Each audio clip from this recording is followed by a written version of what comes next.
Hello guys. आज हम एक ऐसी जादुई किताब खोलने वाले हैं जो हमें हमारे देश की सैर कराएगी। क्या आप तैयार हैं? इस किताब के हर एक शब्द में छुपा है इंग्लिश सीखने का आसान तरीका। और सबसे मजेदार बात यह है कि अगर आपको भी ABCD भी नहीं आती है तब भी आप कहानी सुनते सुनते इंग्लिश पढ़ना, लिखना और बोलना शुरू कर देंगे। तो चलिए हम स्टार्ट करते हैं अपने वीडियो को। आप हमारे साथ वीडियो में अंत तक बने रहना। आपको मैं गारंटी लेती हूँ कि आपको मैं सिखा के ही जाऊंगी। इंडिया आवर मदरलैंड, ये हमारा आज का चैप्टर है जो आपकी मातृभूमि है। आप अपने देश के बारे में जानने वाला है इस वीडियो में। तो देखिए, इंडिया का मतलब होता है भारत, आवर का मतलब होता है हमारी, मदरलैंड मतलब होता है मातृभूमि।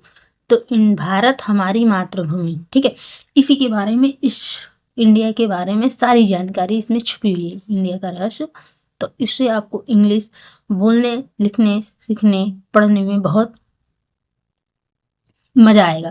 इंडिया इज माई मदरलैंड, यानी कि भारत है मेरी मातृभूमि। इसका लाइन का ये मतलब है कि भारत मेरी मातृभूमि है। I love India and I am proud of it. I यानी मैं, लव यानी प्रेम करता हूँ, इंडिया यानी भारत को, एंड और आई मतलब मैं, एम प्राउड ऑफ इट। तो मतलब मुझे भारत से प्यार है और मुझे इस पर गर्व है। तो मुझे भारत से प्यार है यानी कि मैं भारत से प्रेम करता हूँ और मुझे इस पर गर्व है। प्राउड ऑफ का मतलब होता है गर्व है। India is a big democratic country which rank second in population after China. तो इंडिया यानी कि भारत, इज यानी है, ए यानी एक, बिग मतलब बड़ा, डेमोक्रेटिक जिसको बोलते हैं लोकतांत्रिक, और कंट्री यानी देश। तो इन भारत एक विशाल लोकतांत्रिक देश है। बिग यानी बड़ा या विशाल। तो भारत एक विशाल लोकतांत्रिक देश है। विच रैंक मतलब जिसकी, रैंक यानी कि जिसको बोल सकते हैं कि स्थान, और सेकंड यानी कि दूसरा, इन द पॉपुलेशन यानी कि जनसंख्या में, आफ्टर चाइना यानी कि चीन के बाद। अब जिसकी जनसंख्या चीन के बाद दूसरे स्थान पर है, ठीक है, जिसकी जनसंख्या चीन के बाद दूसरे स्थान पे है। It has a rich and glorious part. It has a rich मतलब इसके पास है एक बहुत बड़ा, रिच यानी कि बहुत ज़्यादा, बहुत अधिक धनी, एंड ग्लोरियस पार्ट यानी कि आप इसको कह सकते हैं इसका एक समृद्ध और गौरवशाली अतीत है। पास्ट यानी अतीत, ठीक है। गौरवशाली इसका एक बहुत बड़ा, इसका एक समृद्ध, इसको बोलेंगे रिच को समृद्ध, और ग्लोरियस यानी होता है गौरवशाली, पास्ट यानी अतीत। इसका एक समृद्ध और गौरवशाली अतीत है। द कंट्री ऑफ, किसका अतीत है मतलब इंडिया का, इंडिया का एक बहुत बड़ा गौरवशाली अतीत है। तो the country of the old civilization of the world. तो द कंट्री मतलब जो देश, ऑफ ओल्ड सिविलाइजेशन मतलब हमारी जैसे पुरानी प्राचीन सभ्यता, ओल्ड मतलब प्राचीन, सिविलाइजेशन यानी सभ्यता, तो वर्ल्ड का मतलब देश की। अब इसका मतलब ये है, इसको ऐसे समझना, इसे दुनिया की प्राचीन सभ्यताओं वाला देश माना जाता है। इसे दुनिया की, देखिए ईट मतलब इसे कंसिडर यानी कि माना जाता है, एज द कंट्री यानी कि देश, ऑफ ओल्ड सिविलाइजेशन यानी कि प्राचीन सभ्यताओं की देश की। तो इसे दुनिया की प्राचीन सभ्यताओं वाला देश माना जाता है, ठीक है। मैंने एक एक वर्ड का बताया और ऐसे। अब देखिए आगे, तो इसको दुनिया की प्राचीन सभ्यताओं वाला देश माना जाता है किसको, यानी कि इंडिया को। अपने इंडिया जो भारत है ना, वो प्राचीन सभ्यताओं वाला देश है। It is a land of learning where student from many concerns of many corners of the world come to study in the big universities, ठीक है। इट इज ए लैंड यानी कि यह ज्ञान की भूमि है। लर्निंग, लर्निंग यानी ज्ञान की भूमि। तो यह क्या है, learning of land is, it is ए, तो यह है ज्ञान की भूमि। कौन ज्ञान की भूमि है, इंडिया। इंडिया अपनी ज्ञान की भूमि है। और अब आगे देखते हैं कि इसमें ज्ञान की भूमि है, उसके बाद क्या है कि कहाँ चला गया, सॉरी, पहुंच गया।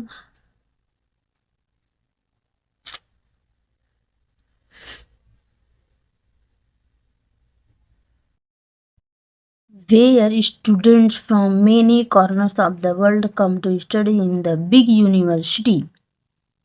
इसका मतलब यह है कि मेनी, वेयर यानी जहाँ, स्टूडेंट यानी छात्र, फ्रॉम यानी से, मेनी माने बहुत, कॉर्नर मतलब कोने से, अनेक कोने से, ऑफ द वर्ल्ड यानी संसार के, जहाँ पे कम यानी आते हैं टू स्टडी यानी अध्ययन करने, पढ़ाई करने, इन द बिग यूनिवर्सिटी यानी कि बड़ी क्या कहते हैं उसको, इस विश्वविद्यालय में।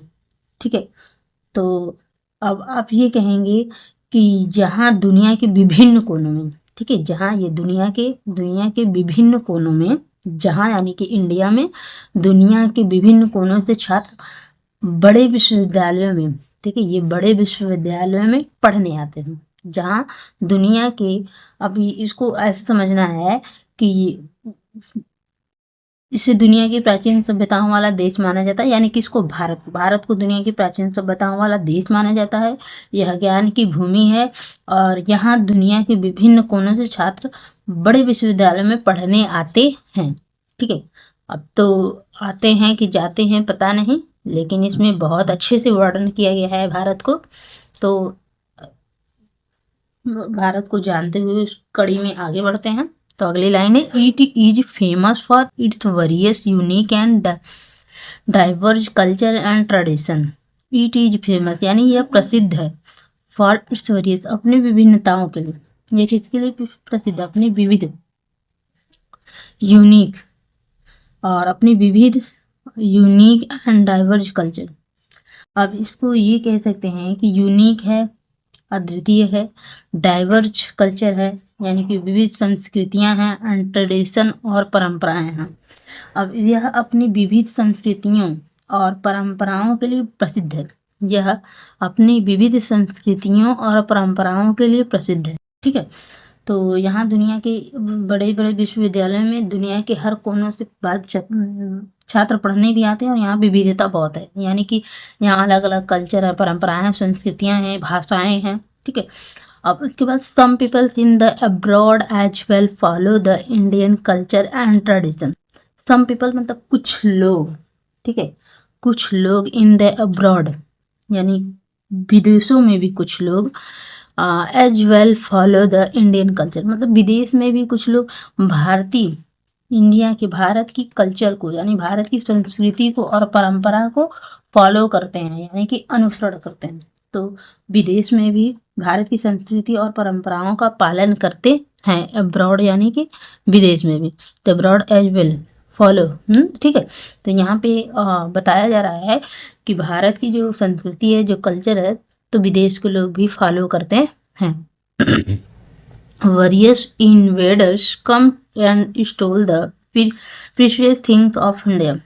ठीक है, तो कई आक्रमणकारी यानी कि वरियस यानी कई, इन्वेडर्स यानी आक्रमणकारी, तो हमारा देश जैसे अंग्रेजों का गुलाम रहा है 200 साल तक, तो वहाँ पे आक्रमणकारी उस समय आए थे, तो उन्होंने क्या किया, आए, कम यानी आए, एंड स्टोल और चुरा ले गए, प्रीशियस थिंग यानी बहुमूल्य चीजें ऑफ इंडिया यानी भारत की।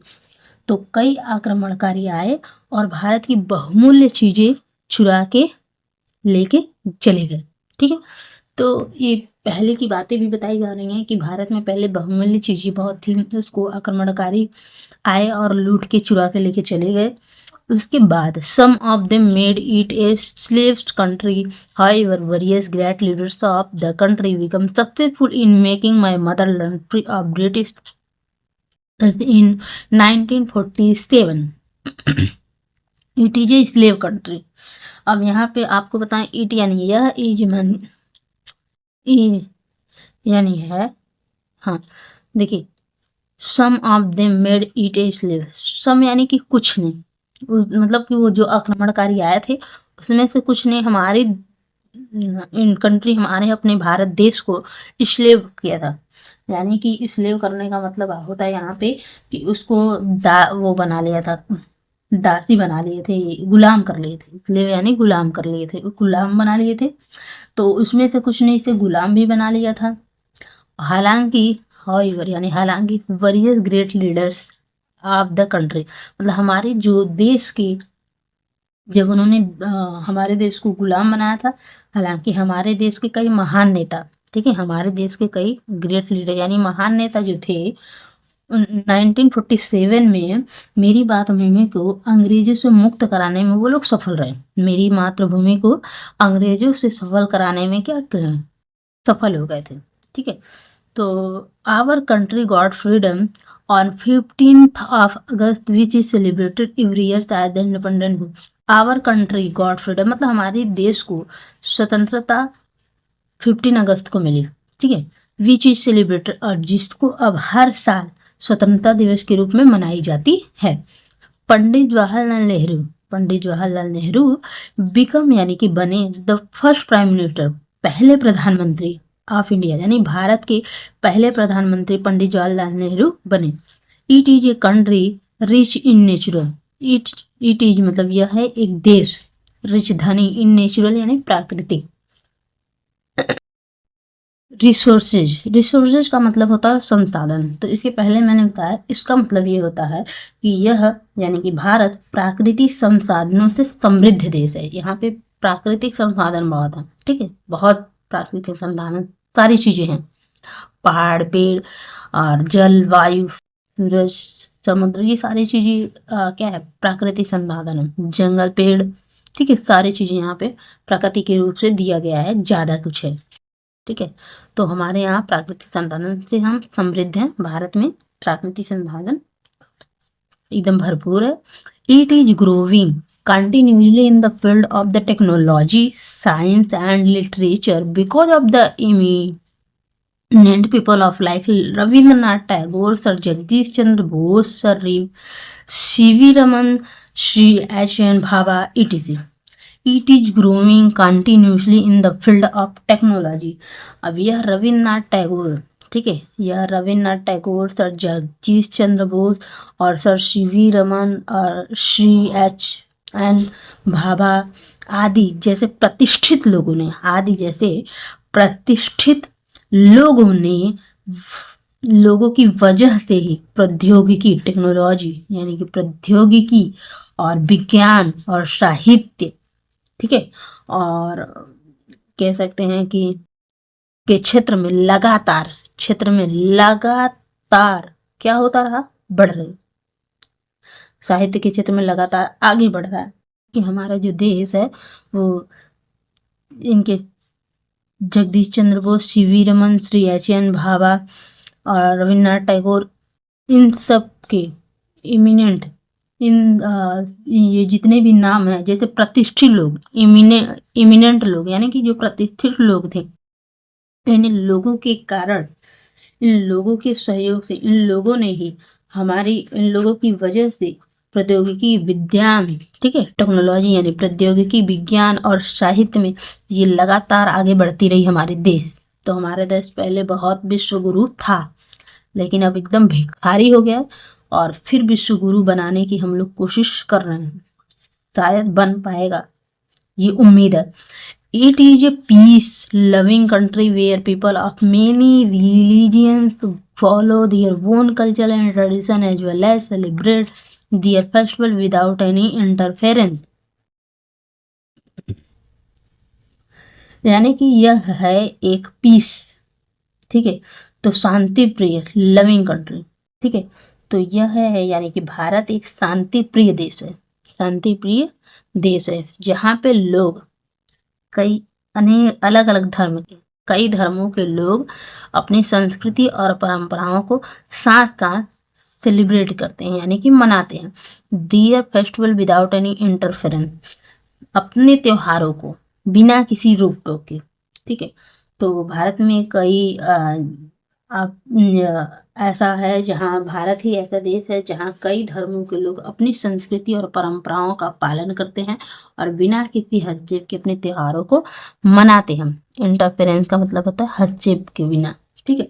There are many glorious historical building, heritage monuments and sceneries in India which attract people from the different countries, attract, ठीक है। तो देयर आर मेनी ग्लोरियस मतलब भारत में कई, देयर आर मेनी यानी कई, ग्लोरियस का मतलब होता है शानदार, हिस्टोरिकल यानी ऐतिहासिक, बिल्डिंग यानी इमारतें, हेरिटेज इसको जैसे कह सकते हैं कि धरोहरें, मोनूमेंट का मतलब होता है वैसे धरोहर, ठीक है।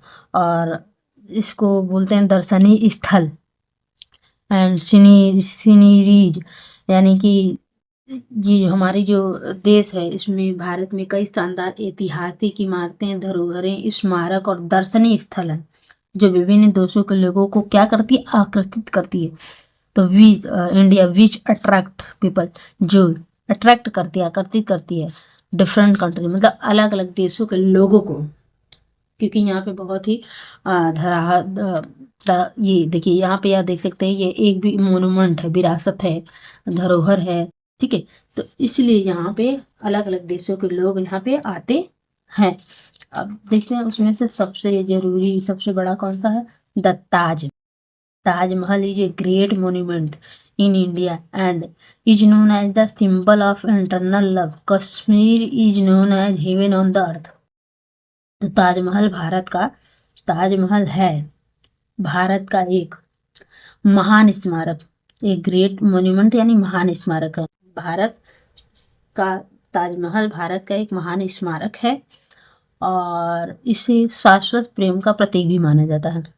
तो ताजमहल को क्या माना जाता है, शाश्वत प्रतीक, प्रेम का प्रतीक, ठीक है। नॉन एज द सिंबल, यानी कि प्रतीक माना जाता है। शाश्वत इंटरनल लव, यानी कि शाश्वत प्रेम का प्रतीक ताजमहल को माना जाता है। इसलिए ताजमहल को देखने के लिए पूरे वर्ल्ड से लोग आते हैं। तो 8वां अजूबा ताजमहल है, ठीक है। इसके बाद ताजमहल के जैसा कहीं कुछ बना नहीं। तो ये लव का, प्रेम का प्रतीक भी, और यहाँ पे बहुत दूर से लोग देखने भी आते हैं, ठीक है। विदेशी ज़्यादा ही आते हैं। अब देखिए तो Kashmir is known as heaven on the earth, और जो हमारी कश्मीर है ना, कश्मीर, तो जो कश्मीर है, कश्मीर को धरती का स्वर्ग कहा जाता है। ऑन द अर्थ, धरती पर स्वर्ग कहा जाता है, ठीक है। जैसे सब बोलते हैं कि उन्हें स्वर्ग में जाना है, उन्हें नरक में जाना है कुछ लोगों को, तो यहाँ पे हमारे यहाँ कश्मीर ही स्वर्ग है। India is a country of famous temple. India यानी जो भारत है ना, हमारे भारत में कुछ एक प्रसिद्ध यानी फेमस मंदिरें हैं, मास की मस्जिद हैं, चर्च है, गुरुद्वारा है, रिवर वैली, नदियाँ, घाटी, फर्टाइल्स, प्लेन, हाईएस्ट माउंटेन, ईटीसी। तो यानी कि आपका भारत प्रसिद्ध मंदिरों का देश है, ठीक है। प्रसिद्ध मंदिरों का देश है। यहाँ पे मस्जिद, मंदिर, चर्च, गुरुद्वारा, नदियाँ, घाटी और प्लेन और हाईएस्ट बड़े बड़े क्या कहते हैं उसको, चट्टाने भी हैं। तो इस तरह से हमारी जो देश है बहुत ही महान है, पूरे वर्ल्ड में महान है हमारा देश। हमें अपने देश पर गर्व है, जैसा कि आपने पहले ही सुना। तो बच्चों, ये थी हमारी इंडिया, हमारी मदरलैंड है, इसीलिए ऐसा कहा जाता है, क्योंकि हमारे इंडिया में बहुत सी चीज़ें हैं जो अन्य देशों में आपको नहीं मिलेंगी। तो आपको अपने देश पर गर्व करना चाहिए। कमेंट में आप ज़रूर बताना है कि आपको अपने देश से प्रेम है या नहीं। अगर आप अपने देश को प्रेम करते हैं तो कमेंट में दिल का इमोजी जरूर सेंड करना। इंडिया हमारी मदरलैंड है और इंग्लिश हमारा फ्यूचर है। तो चलो मिलकर दोनों को सीखते हैं। किसको सीखना है, मिलकर दोनों को सीखते हैं, इंडिया को भी और इंग्लिश को भी, ठीक है। और फिर मिलकर दोनों को सीखते हैं, सिखाते हैं। नेक्स्ट क्लास में फिर मिलेंगे हम ऐसे ही मज़ेदार चैप्टर के साथ, मज़ेदार जानकारी, स्टोरी के साथ। तब तक के लिए टेक केयर, बाय बाय। हंसते रहिए, मुस्कुराते रहिए, पढ़ाई करते रहिए।